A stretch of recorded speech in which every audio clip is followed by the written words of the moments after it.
Hi guys, welcome to my YouTube channel. तो आज की इस वीडियो में मैंने आपको थर्ड और लास्ट जो टेक्निक है वो बतानी है फ्लो चार्ट की ऑफ प्रोग्राम सॉल्विंग की, कि वो क्या होती है प्रॉब्लम सॉल्विंग की। जो लास्ट थर्ड टेक्निक है फ्लो चार्ट, ठीक है। तो वीडियो को स्टार्ट करते हैं बगैर टाइम वेस्ट किए, ठीक है। बस इसकी आज की इस वीडियो में मैंने आपको बताना है कि फ़्लो चार्ट क्या होता है। उससे पहले जो ये एक थर्ड टेक्नीक है किसकी प्रॉब्लम सॉल्विंग की, ये थर्ड टेक्नीक है फ़्लो चार्ट, और इसके बारे में हमने आज आपको डिस्कस करना है, ठीक है।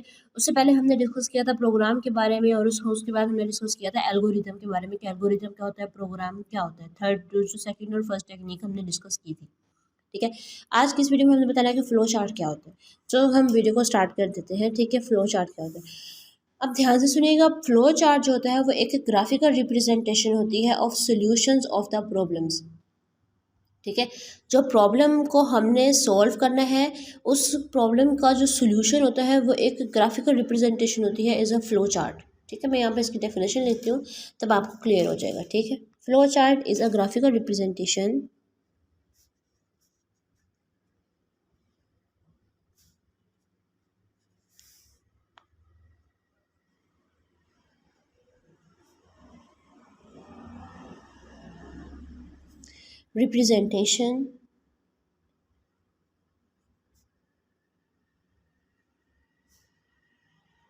of solutions of a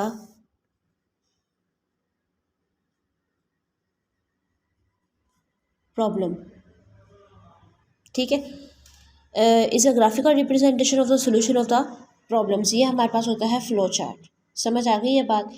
उसके बाद जो है ना वो it shows the sequence of the steps required to solve a problem. यानी कि ये जो हमारे पास स्टेप्स देता है वो एक सीक्वेंस के अंदर होते हैं तो प्रॉब्लम को सॉल्व करने के लिए, ठीक है। उसके बाद भी होता है कि ये जो है ना वो रिप्रेजेंट करता है flow chart of the data के ऑपरेशंस परफॉर्म्ड के ऑन द डाटा।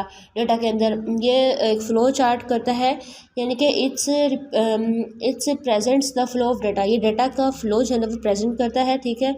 ऑपरेशंस जो होते हैं डाटा के ऊपर परफॉर्म किए जाते हैं उनको भी, और सीक्वेंस ऑफ दीज ऑपरेशंस, ठीक है।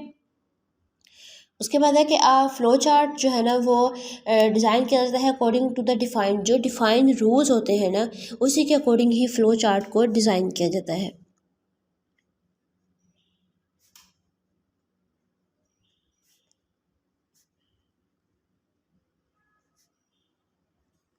इस डिज़ाइन, ठीक है, इनको डिज़ाइन किया जाता है according to the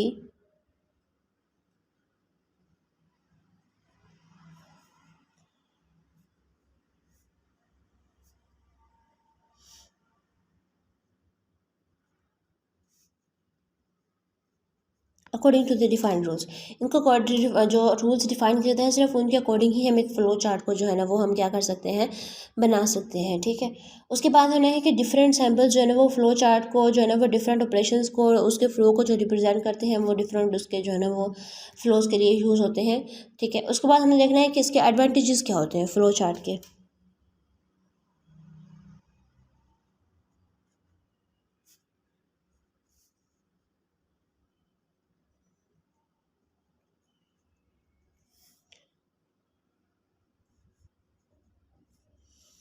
flow chart के एडवांटेजेस हमने डिस्कस करने हैं कि वो क्या होता है। यहाँ पे सबसे पहले हम डिस्कस करेंगे कि logic of an algorithm describe more effectively using the flow chart. जो हमने एल्गोरिथम पढ़ा था उसके जो रूल्स थे वो हम एल्गोरिथम के लॉजिक्स जो होते हैं वो हम उनको फ्लो चार्ट्स को यूज़ करके जो है ना वो इजीली डिस्क्राइब कर सकते हैं, ठीक है। सेकंड नंबर पे है फ्लो चार्ट जो है ना वो is a part of design document होता है that makes the program maintenance easier. ये एक ऐसा मतलब कि फ़्लो चार्ट एक ऐसा टेक्निक है और ऐसा एक प्रोग्राम है जो प्रोग्राम को ईजियर वे में डिस्क्राइब करने में यूज़ होता है, ठीक है। उसके बाद थर्ड नंबर पे हमारे पास आ जाएगा कि जो फ्लो चार्ट जो होते हैं वो acts like as a guide for program development, ठीक है। ये प्रोग्राम की डेवलपमेंट के लिए भी एक पूरी गाइडलाइन का एक फ़्लो चार्ट होता है, ठीक है। उसके फोर्थ नंबर पे आ जाएगा कि flow chart helps the programmer to write the program, ठीक है। जैसे मैंने बताया था कि प्रोग्रामर डिफरेंट लैंग्वेजेस यूज़ करते हैं प्रोग्राम को लिखने के लिए, तो वो फ्लो चार्ट जो होता है वो भी प्रोग्राम लिखने में बहुत हेल्प करता है, ठीक है। फिफ्थ नंबर पे और लास्ट इसका एडवांस ये है कि जो फ्लो चार्ट है also helps in finding and removing the errors in the problem. जो प्रॉब्लम्स के अंदर हमने एरर फाइंड किए होते हैं ठीक है। उनको भी सॉल्व करने के लिए जो है ना वो प्रोग्राम हमें फ्लो चार्ट जो है ना वो मदद देता है रिमूव करने के लिए और सॉल्यूशंस को फाइंड करने के लिए इन द प्रॉब्लम्स में, ठीक है। So guys, this is the whole information about the flow chart in which is the third technique of problem solving. So if you have still any query or question about this flow chart, so you can easily ask from me in the comment section. I will try to my best to respond to you as soon as possible as I can do.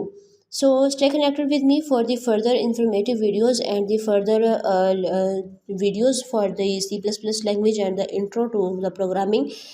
Stay connected with me. Thank you for watching. Allah Hafiz, and don't skip to subscribe my channel. Thank you.